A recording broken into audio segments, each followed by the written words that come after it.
नमस्कार दोस्तों, स्वागत है आपका अपने YouTube चैनल पर। दोस्तों, आप सभी को पता है हम BSF HCM के लिए एक्सपेक्टेड कंप्यूटर के क्वेश्चंस कर रहे हैं। पार्ट 1 हमने कर लिया है, अब हम करेंगे पार्ट नंबर 2।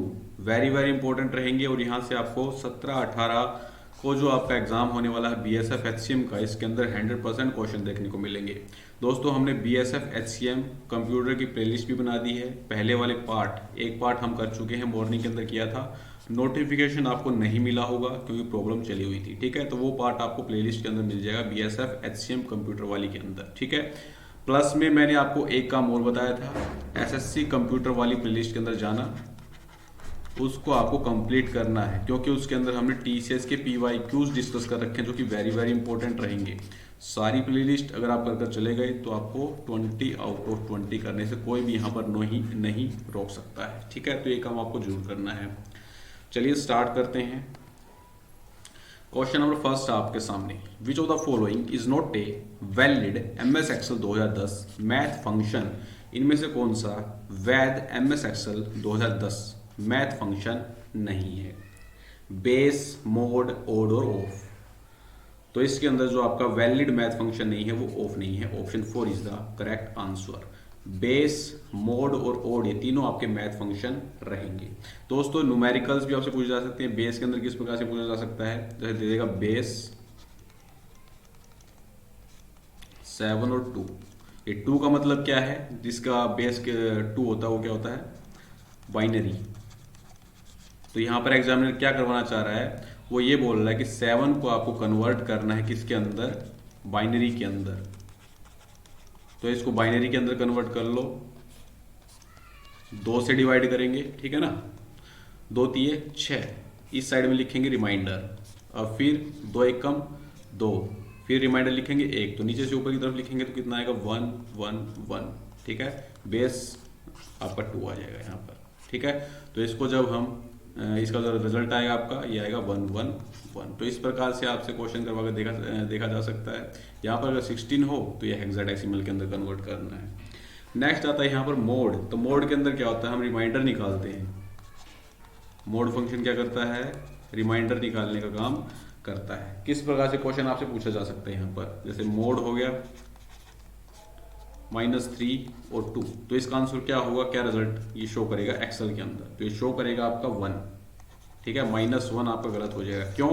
क्योंकि यहाँ पर ये आपका नंबर है और ये है डिवीजर, और जो ये साइन है ये डिवीजर पर यहाँ पर पूरी तरह से क्या रहता है, भाई, डिपेंड रहता है, ठीक है ना। अगर ये पॉजिटिव है तो आंसर आपका पॉजिटिव आएगा, अगर नेगेटिव है तो आपका आंसर नेगेटिव यहाँ पर आएगा। तो इसका आपका रिजल्ट जो शो करेगा वो रहेगा 1।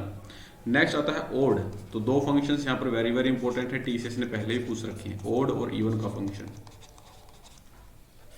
तो ओड और इवन के अंदर क्या करते हैं, हम वैल्यू को राउंड करते हैं अवे फ्रॉम द जीरो, और नियरेस्ट ओड इंटीजर को हम फाइंड आउट करते हैं। जैसे एग्जांपल के तौर पर हम पढ़ेंगे, देखेंगे, जैसे हमें दे दिया ओड 2, तो इसके अंदर क्या करना है हम क्या करेंगे, नियरेस्ट मल्टीपल यहाँ पर देखेंगे और अवे फ्रॉम द जीरो, यानी कि 2 से बड़ा मल्टीपल हमें देखना है। 2 से बड़ा हमें ओड यहाँ पर इंटीजर देखना है। तो 2 से बड़ा हमारा ओड इंटीजर क्या आएगा, नेक्स्ट 3। तो इसका आपका राइट आंसर बनेगा 3। एक आपको याद रखना है, अगर ओड फंक्शन के अंदर आपको वैल्यू ओड ही दे रखी हो तो उस वाले केस के अंदर यहाँ पर राउंडिंग नहीं होगी, रिजल्ट आपका 3 ही आएगा, राउंडिंग यहाँ पर नहीं होगी, ठीक है। इवन के अंदर हम away from the zero even integer ही देखते हैं, जैसे दे दे एग्जामिनर इवन 3, तो इससे बड़ा आपका इंटीजर कौन सा होगा, इवन 4, तो ये आपका राइट आंसर बनेगा, ठीक है ना। तो इस प्रकार से ओड और इवन का खेल आपका खेला जाता है, ठीक है। और मैथ्स फंक्शन देख लेते हैं, एक्सेल ओपन करते हैं, फॉर्मूलाज के अंदर जाएंगे, मैथ एंड ट्रीगो फंक्शन देखेंगे, और मैथ और ट्रीगो फंक्शन के अंदर आप देखोगे यहाँ पर सारे आपको फंक्शन देखने को मिलेंगे, डेसिमल, फैक्ट, इवन, ये इवन का रहा आपका, ठीक है ना। ओड इवन हमने अभी देखा ही है। ये आपका मोड का हो गया, ये भी आपका मैथ फंक्शन रहता है, ओड वाला, पावर, ये सारे आपके मैथ फंक्शन होते हैं। रैंड, राउंड, साइन वाला भी याद रख लेना, ठीक है। तो sum if, sum product, sum square, ये सारे आपके मैथ फंक्शन रहेंगे। चलिए नेक्स्ट क्वेश्चन पे चलते हैं, क्वेश्चन नंबर 2 पर। The distance between written text and the edge of paper in MS word 2010 is called edge. ये आपका कोई डॉक्यूमेंट है, ठीक है, यहाँ पर आपने कोई टेक्स्ट लिख रखा है, ठीक है, उस टेक्स्ट से इस एज पेपर के एज के बीच में जो दूरी है इसे क्या कहते हैं, तो इसे क्या कहते हैं, margin. Option second is the correct answer. चलिए देखते हैं एक्सेल के अंदर, सॉरी उसके अंदर, वर्ड के अंदर, ठीक है ना, यहाँ से यहाँ तक का जो आपको डिस्टेंस दिख रहा है, जहाँ पे कर्सर है, ये जो देखो टी के साइड में यहाँ पर जो पेज का एंड है, यहाँ से यहाँ तक का जो बीच का डिस्टेंस, आपको इसे हम क्या बोलते हैं, मार्जिन बोलते हैं। यहाँ पर आपको अलाइनमेंट देखने को मिलते हैं पैराग्राफ रूप के अंदर, और इस अलाइनमेंट की हेल्प से आप क्या कर सकते हो, टेक्स्ट को अलाइन कर सकते हो। ये आपका मिडल अलाइन हो गया, उसके लिए शॉर्टकट की Ctrl+E होती है। अगर हमें इसे लेफ्ट अलाइन करना हो तो Ctrl+L का यूज़ कर सकते हैं। अगर राइट अलाइन करना हो तो यहाँ से आप Ctrl+R का यूज़ कर सकते हैं। अगर आपको टेक्स्ट को जस्टिफाई करना हो तो कंट्रोल के साथ हम J यहाँ पर यूज़ कर सकते हैं, ठीक है। ऊपर आपका रूरल बार हो गया, जहाँ पर लेफ्ट इंडेंट, फर्स्ट इंडेंट और हैंगिंग इंडेंट, और यहाँ पर राइट इंडेंट देखने को मिलेगा। तो इसका आपका राइट आंसर ऑप्शन सेकंड बनेगा। नेक्स्ट क्वेश्चन है question number third. Data validation option is present in blank tab in MS Excel 2010 ribbon bar. MS Excel 2010 के कौन से रिबन बार के अंदर आपको डेटा वैलिडेशन का फीचर यहाँ पर देखने को मिलेगा। तो ये आपको मिलता है डेटा वैलिडेशन कहाँ पर, डेटा टैब के अंदर। Option first is the correct answer, ठीक है। चलिए देखते हैं, यहाँ पर आपके जो ऊपर शो कर रहे हैं file, home, insert, draw, page layout, formulas, और ये हो गया आपका डेटा टैब, ठीक है। तो डेटा टैब के अंदर आप यहाँ पर डेटा टूल्स के अंदर जाओगे। डेटा टूल्स के अंदर आपको यहाँ पर ये डेटा वैलिडेशन का फीचर यहाँ पर देखने को मिलता है, ठीक है। और क्या क्या फीचर यहाँ पर रहेंगे, रिव्यू का फीचर होता है, ठीक है। रिव्यू के अंदर आपको स्पेलिंग्स चेक कर सकते हो। थिसैरस का फीचर आपको यहाँ पर देखने को मिलेगा। कमेंट्स आप ऐड कर सकते हो। व्यू के अंदर जाओगे तो यहाँ पर आप डिफरेंट व्यूज के अंदर अपनी वर्कबुक को देख सकते हो। यहाँ पर ये जो व्यू है ये नॉर्मल व्यू है। यहाँ पर हम पेज ब्रेक भी कर सकते हैं, पेज लेआउट भी हम यहाँ से देख सकते हैं, ठीक है ना। ये आपका होम टैब हो गया। होम टैब के अंदर ये सारे फीचर आपको देखने को मिलते हैं, कॉपी, कट, पेस्ट, ठीक है। और फॉर्मेट पेंटर का, font dialog box, alignment, number, style, cells, editing, sort and filter, ये सारे फीचर आपको होम टैब के अंतर्गत देखने को मिलते हैं। तो इसका आपका राइट आंसर बनेगा ऑप्शन फर्स्ट। नेक्स्ट क्वेश्चन है question number 4। Which of the following is A correct sequence of email address. इनमें से कौन सा करेक्ट सीक्वेंस है ईमेल एड्रेस का। तो हम कभी भी ईमेल एड्रेस लिखते हैं तो कैसे लिखते हैं, जैसे मैं यहाँ पर लिखता हूँ पूनिया रोहित 55@gmail.com।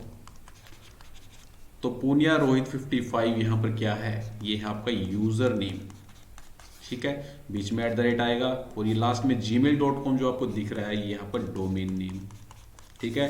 तो यहाँ पर करेक्ट सीक्वेंस कौन सा बनेगा, यूजर नेम, @ और domain name. Option third is the correct answer.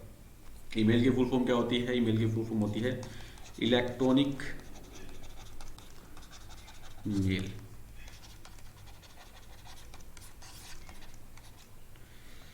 Next question में चलते हैं, question number 5। Function key is use to close a workbook in MS Excel 2010। MS Excel 2010 के अंदर वर्कबुक को क्लोज करने की शॉर्टकट की क्या रहेगी, ये आपको बताना है। तो ये रहेगी आपकी कंट्रोल के साथ F3। Option 4 is the correct answer. Option यहां पर कंट्रोल के साथ F4 होना चाहिए। चलिए देख लेते हैं एक बार। ये हमने वर्कबुक यहां पर ओपन कर रखी है, ठीक है। कंट्रोल के साथ यहाँ पर F3 प्रेस करें तो नेम मैनेजर आ रहा है, कंट्रोल के साथ F4 होगा, सही है वो। कंट्रोल के साथ F4 जो हम प्रेस करेंगे तो वर्कबुक आपकी यहाँ पर क्या हो जाएगी, क्लोज हो जाएगी, ठीक है। तो इसका आपका राइट आंसर बनेगा, इसको एक बार इरेज कर देते हैं, Ctrl+F4 is the right answer, ठीक है। Ctrl+F3 की बात करें तो एक और ये करता है, ओपन करता है एक्सेल नेम मैनेजर को, जैसे मैंने अभी आपको दिखाया है। एक्सेल नेम मैनेजर को क्या करता है, ओपन करता है। Ctrl+F2 की बात करें तो डिस्प्ले करता है प्रिंट प्रीव्यू को।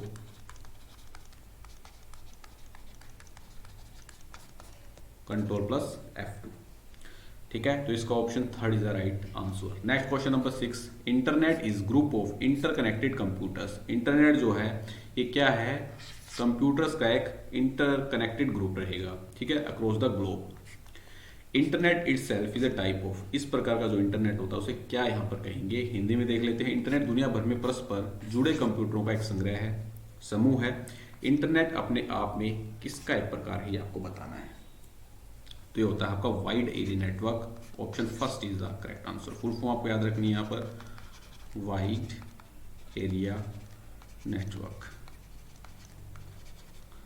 ठीक है। और इसकी जो रेंज अगर आपसे पूछ ली जाए क्या रहेगी, अनलिमिटेड रहेगी।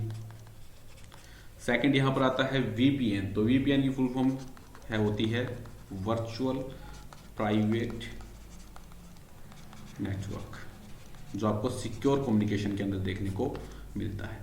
एलएन की बात करें तो इसकी फुल फॉर्म क्या होती है, लोकल एरिया नेटवर्क, और इसकी जो रेंज होती है 1 से लेकर 10 किलोमीटर तक आपको देखने को मिलती है। एमएन की बात करें तो मेट्रोपॉलिटन एरिया नेटवर्क, और इसकी रेंज जो रहेगी आपकी 5 से 50 किलोमीटर तक रहेगी, ठीक है। तो इसका आपका राइट आंसर ऑप्शन ए बनेगा। Internet is a type of WAN। Next question number 7, state whether following statement related to MS word 2010 are true or false. इनमें से आपको बताना है MS वर्ड 2010 के संबंध में कौन सा कथन सत्य है या असत्य है।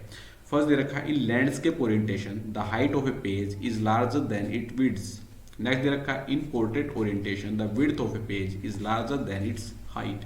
लैंडस्केप के अंदर ये बोल रहा है ये कि जो पेज का हाइट है, ठीक है, ये ज्यादा होती है एज कंपैरिजन टू विड्थ। तो जो ये बोल रहा है वो पूरी तरह से यहाँ पर गलत है। ये जो मोड रहेगा आपका पोर्ट्रेट मोड रहेगा, ठीक है। पोर्ट्रेट के अंदर आपकी हाइट ज्यादा रहेगी और विड्थ यहाँ पर कम आपको देखने को मिलती है।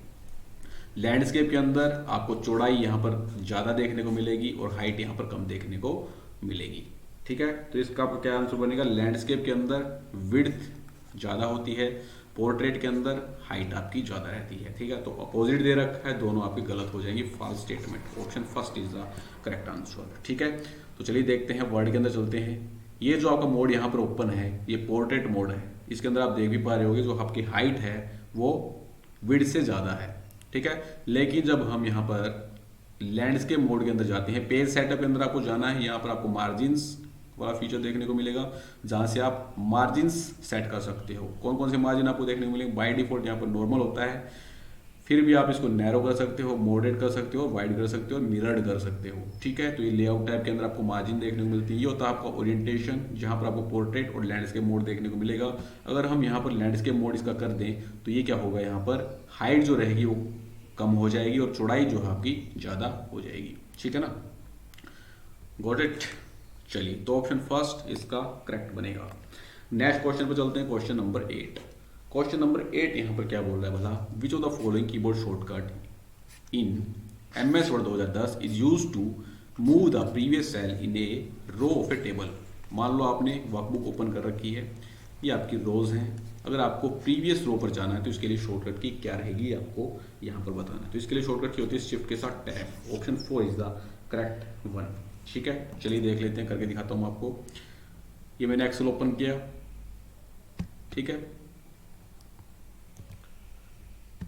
अब मैंने यहां पर शिफ्ट के साथ टैब की प्रेस की तो ये पीछे वाली सेल के अंदर मूव कर गए हम, ठीक है ना। तो शिफ्ट के साथ टैब का यूज यहां पर हम करते हैं। Option 4 is the right answer. Next question में चलते हैं, question number 9। Which of the following full form of EPROM की फुल फॉर्म आपको क्या है, EPROM की फुल फॉर्म आपको बतानी है। दोस्तों, रोम किस प्रकार की मेमोरी होती है, ये आपकी नॉन वोलेटाइल मेमोरी रहती है जो कि स्टोर रहती है बायोएस के अंदर। बायोएस क्या होता है, आपका बेसिक इनपुट आउटपुट सिस्टम। काफी बार इसकी फुल फॉर्म आपकी पूछ ली जाती है, नॉन वोलेटाइल मेमोरी रहेगी, ठीक है। तो EPROM की फुल फॉर्म होगी आपकी erasable programmable read only memory. Option third आपका राइट आंसर बनेगा।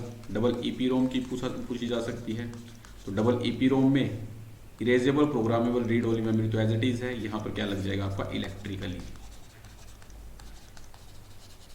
इलेक्ट्रिसिटी की हेल्प से यहाँ पर मेमोरी को क्या किया जाता है, रिफ्रेश किया जाता है। नेक्स्ट क्वेश्चन पर चलते हैं, question number 10। Which of the following is not A type of paragraph formatting in MS word 365। MS word 365 के अंदर पैराग्राफ फॉर्मेटिंग का प्रकार नहीं है, ये आपको बताना है। तो एमएस वर्ड के अंदर मैं आपको बता चुका हूँ, पैराग्राफ के अंदर आप फॉर्मेटिंग कर सकते हो, राइट अलाइन कर सकते हो, जस्टिफाई कर सकते हो, सेंटर कर सकते हो। सेंटर के लिए कंट्रोल+E का यूज हम कर सकते हैं शॉर्टकट कीज के अंदर। जस्टिफाई के लिए कंट्रोल+J का यूज हम कर सकते हैं। कंट्रोल+R का यूज हम राइट अलाइन के लिए कर सकते हैं, लेकिन प्रीसाइज यहाँ पर फॉर्मेटिंग देखने को आपको नहीं मिलेगी। तो ऑप्शन सेकंड इसका आपका राइट आंसर बनेगा। नेक्स्ट क्वेश्चन पर question number 11, the important system component like CPU, full form क्या है, central processing unit, and random access memory, जो कि आपकी एक वोलेटाइल मेमोरी रहती है, modules are connected directly to the, ये जो आपका CPU रहता है और रैम रहती है, ये कहाँ पर डायरेक्टली कनेक्ट रहती है आपको बताना है। तो ये रहेंगे आपके मदरबोर्ड के अंदर। ऑप्शन सेकंड इसका आपका राइट आंसर बनेगा।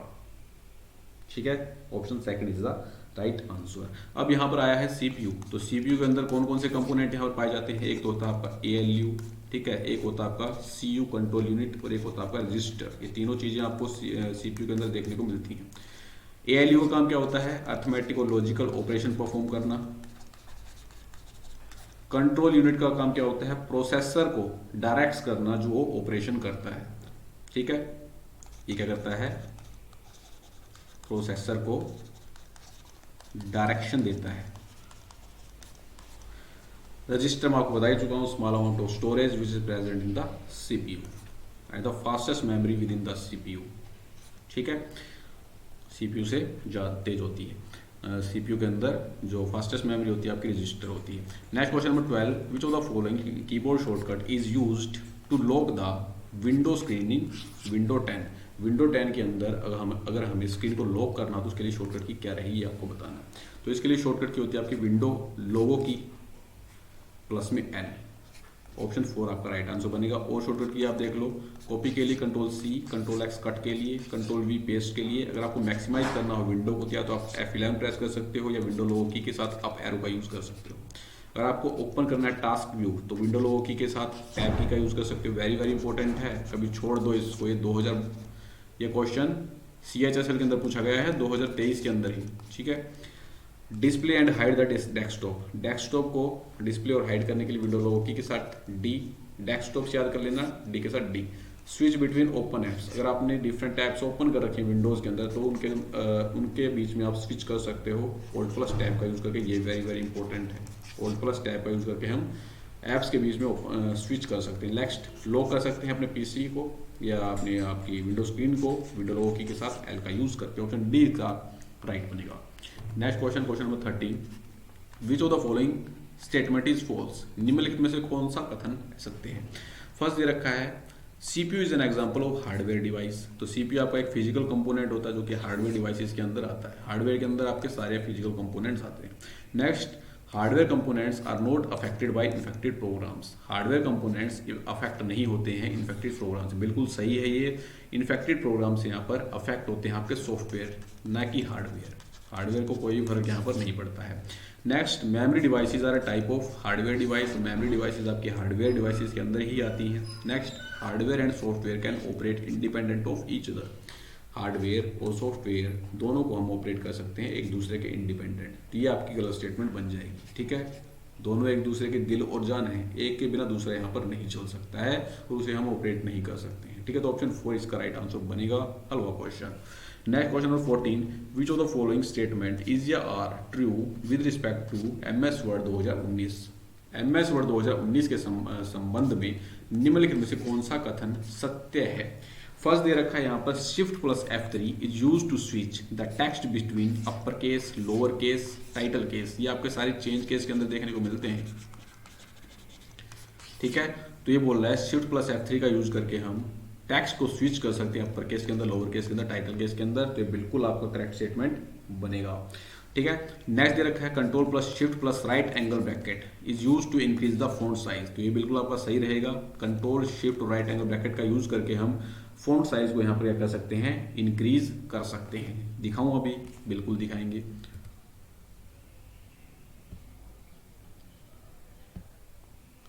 ठीक है, तो यहाँ पर कोई एक ले लेते हैं पैराग्राफ।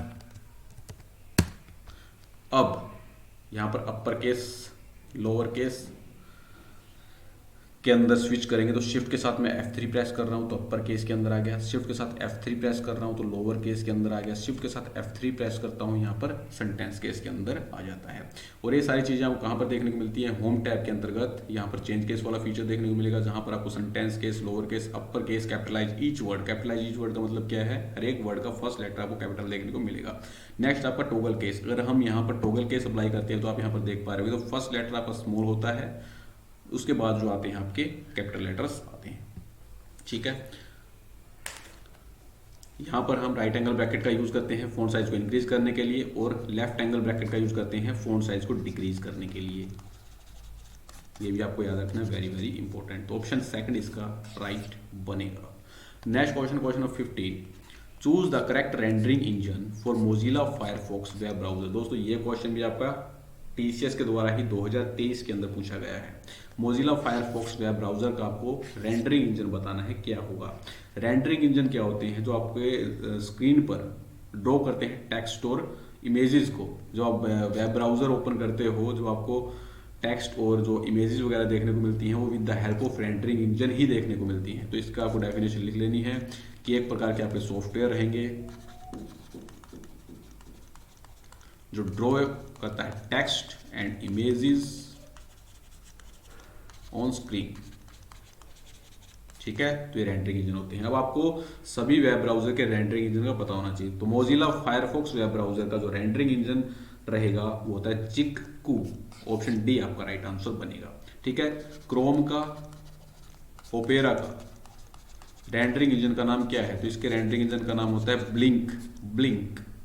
नेक्स्ट आता है आपका इंटरनेट एक्सप्लोरर। तो इंटरनेट एक्सप्लोरर का रेंडरिंग इंजन क्या रहता है, ट्राइडेंट। एक आता है आपका सफारी वेब ब्राउजर। ठीक है, तो इसका रेंडरिंग इंजन होता है वेबकिट। ठीक है, तो सारे रेंडरिंग इंजन आपको याद रखने, very very important. Next question, question number 16, a Gmail feature use to postpone emails and temporary remove them from your inbox until you need them is called as. मान लो आपके इनबॉक्स के अंदर कोई email वगैरह आया हुआ है, अगर आप उसे टेम्परेरी रिमूव करना चाहते हैं तो क्या करोगे, तो उसके लिए हम किस फीचर का यूज करते हैं, स्नूज फीचर का यूज करते हैं। ऑप्शन डी आपका यहां पर करेक्ट आंसर बनेगा। चलिए देखते हैं,